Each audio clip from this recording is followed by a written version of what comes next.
Hello friends, அஸ்ஸலாமு அலைக்கும். இப்போ நம்ம என்ன பார்க்க போகிறோம்டா, இஃப்தாருக்கு நல்லா ஜில்லுண்டு குடிக்கக்கூடிய பாதாம் பால் எப்படி ரெடி பண்ணுறது தான் பார்க்க போகிறோம். வாங்க வீடியோக்குள்ளே போகலாம். வீடியோவை ஸ்கிப் பண்ணாமல் பாருங்கள்.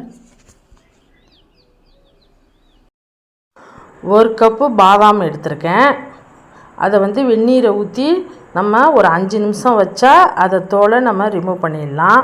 பாருங்கள், நான் தோலை எடுத்துட்டேன். இப்போ அப்படியே டிஷ்யூ பேப்பரில் கொட்டி அப்படியே உணரட்டும். அப்படியே தண்ணியெலாம் உணர்ந்தோன்னா நம்ம மிக்சியில் போட்டு அதை அரைச்சி எடுத்துக்கலாம். இப்போ ஒரு மிக்சி ஜார் எடுத்துக்கிறேன். அதில் பாதாமை போட்டுக்கலாம். பாதாம் கூட ஒரு 4 ஏலக்காய் போட்டுக்கலாம் வாசத்துக்காக. இப்போ போய் நம்ம பவுடர் பண்ணிட்டு வந்துடுவோம். பாருங்கள் எப்படி பவுடர் பண்ணியிருக்கேன்ட்டு. அது என்னான்னு இருந்தாலும் 1-2 அதில் தெம்படும். நம்ம குடிக்கும்போது, பாதாம் பால் குடிக்கும்போது நமக்கு அதில் பாதாம் தெம்படும். வாங்க நம்ம இப்போ பாதாம் பால் ரெடி பண்ணிக்கலாம். பாதாம் பவுடரை எப்படி 1 மாதம் வரைக்கும் ஸ்டோர் பண்ணி யூஸ் பண்ணுறதுன்ட்டு ஏற்கனவே நான் ஒரு வீடியோ போட்டிருக்கேன். அதை போய் டிஸ்கிரிப்ஷனில் பார்த்துக்கோங்க. ஒரு பேனை எடுத்துக்குவோம். அதில் 1/2 லிட்ரு தண்ணி கலக்காத பால் நான் எடுத்திருக்கேன். பாதாம் பாலுக்கெல்லாம் கொஞ்சம் திக்காக இருந்தால் தான் நல்லா டேஸ்ட்டாக இருக்கும் குடிக்கும்போது.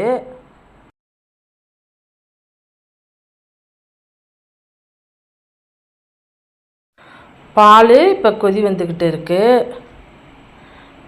பால் நல்லா சுண்டுட்டோம்.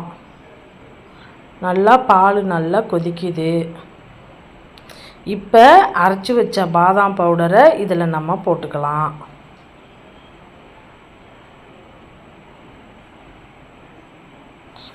போட்டுக்கிட்டு நம்ம கிண்டி விடுவோம். இப்போ மஞ்சத்தூள் ஒரு 1/2 ஸ்பூன் போட்டுக்கலாம். மஞ்சத்தூள் நமக்கு வயிற்று புண்ணுக்கெல்லாம் ரொம்ப நல்லது. பாதாம் பாலுக்கு போட்டால் இன்னும் நல்லாயிருக்கும். இப்போ சீனி தேவையான அளவு போட்டுக்கோங்க. நான் 1 கப்பு போட்டிருக்கேன், கரெக்டாக இருக்கும்.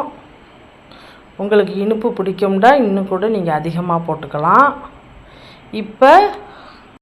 இப்போ கண்டென்ஸ்டு மில்க்கு கொஞ்சம் ஊற்றிக்கலாம்.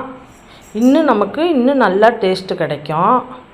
கண்டென்ஸ்டு மில்க்கு நான் 4 ஸ்பூன் ஊற்றிக்கிறேன். கண்டென்ஸ்டு மில்க்கு போட்டோம்னா இன்னும் நல்லா டேஸ்ட்டாகவும் இருக்கும், நல்லா திக்னஸாகவும் இருக்கும். போட்டு நல்லா கொதிக்கிட்டோம். பாதாம் பால் செய்கிறதுக்கு பாதாம் நம்ம பாலை நல்லா சுண்ட காய்ச்சினா தான் இன்னும் நல்லாயிருக்கும்.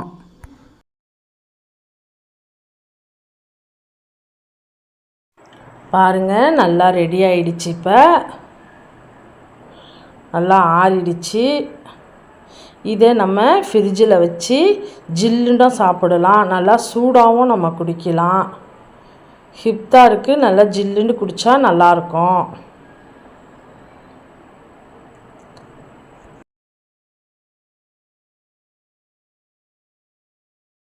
இன்னும் நம்ம குடிக்கும்போது நல்லா வாயில் பாதாம் தெம்ப விடுறதுக்காக நம்ம முந்திரி கொஞ்சம் அதில் பொடி பண்ணி போட்டிருக்கலாம்.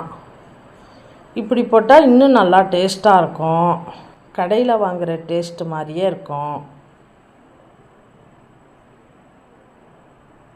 நம்ம நோன்பு திறந்து இது 1 கிளாஸ் குடித்தாவே நமக்கு இது போதுமானது. இஃப்தாருக்கு நம்மளும் புதுசாக பிள்ளைங்களுக்கு செஞ்சு கொடுக்கலாம். இந்த மாதிரி நீங்களும் செஞ்சு பாருங்கள். இந்த வீடியோ பிடிச்சிருந்தா லைக் பண்ணுங்கள், ஷேர் பண்ணுங்கள், கமெண்ட் பண்ணுங்கள். முக்கியமாக சப்ஸ்கிரைப் பண்ணிக்கோங்க. மீண்டும் இன்ட்ரெஸ்டிங்கான வீடியோவில் மீண்டும் மீட் பண்ணுவோம். ஓகே, பாய்.